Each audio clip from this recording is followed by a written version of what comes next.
شروع کرتا ہوں اللہ کے پاک نام سے جو بڑا مہربان اور نہایت رحم کرنے والا ہے۔ ہفتے میں 2 بار الائچی کھانے سے سانس کی بیماری نہیں ہوتی۔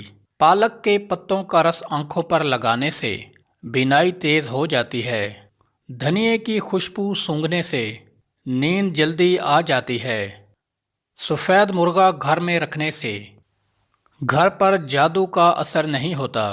سفید آٹا استعمال کرنے سے معدے کے مسائل میں اضافہ ہو جاتا ہے۔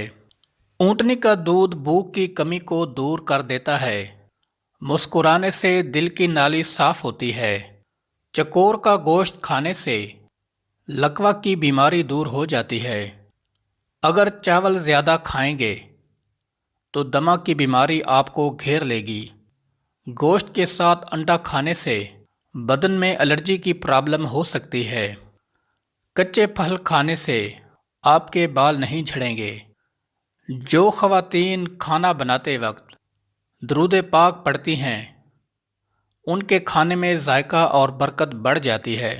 خاموشی کے ساتھ تباہ کرنے والی چیزیں: بہت زیادہ منفی سوچتے رہنا، موبائل کا زیادہ استعمال کرنا، زیادہ غصہ کرنا، مایوس لوگوں کی صحبت میں رہنا۔ بال لمبے اور کالے کرنے کے لیے 1 پاؤ ناریل کے تیل میں مٹھی بھر مہندی کے پتے ڈال کر ابال لو اور روزانہ سر پر لگا لو۔ اس سے بال خوب گھنے اور لمبے ہو جائیں گے۔ اگر کسی کا پیٹ زیادہ بڑھ رہا ہو تو سوتے وقت سرسوں کا تیل ناف پر لگاؤ۔ کچھ عرصہ مسلسل استعمال سے پیٹ بڑھنا رک جائے گا۔ عورتیں ڈلیوری کے بعد بھنے ہوئے چنے لازمی استعمال کریں۔ یہ خون کی کمی، تھکاوٹ، جوڑوں کے درد جیسے مسائل سے محفوظ رکھیں گے اور جسمانی طاقت بھی بڑھ جائے گی۔ بوڑھے افراد کی خدمت کرنے سے رزق میں بے پناہ اضافہ ہو جاتا ہے۔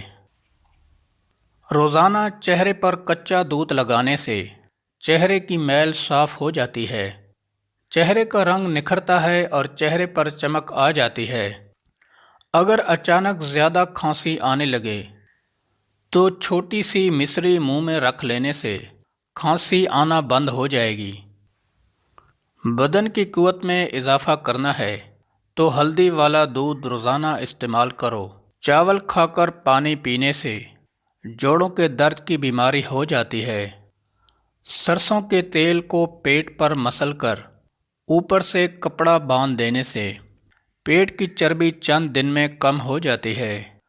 جو عورتیں زیادہ سست ہوتی ہیں اور زیادہ لیٹی رہتی ہیں ان کا وزن تیزی سے بڑھتا ہے اور وہ جلد بوڑھی ہو جاتی ہیں۔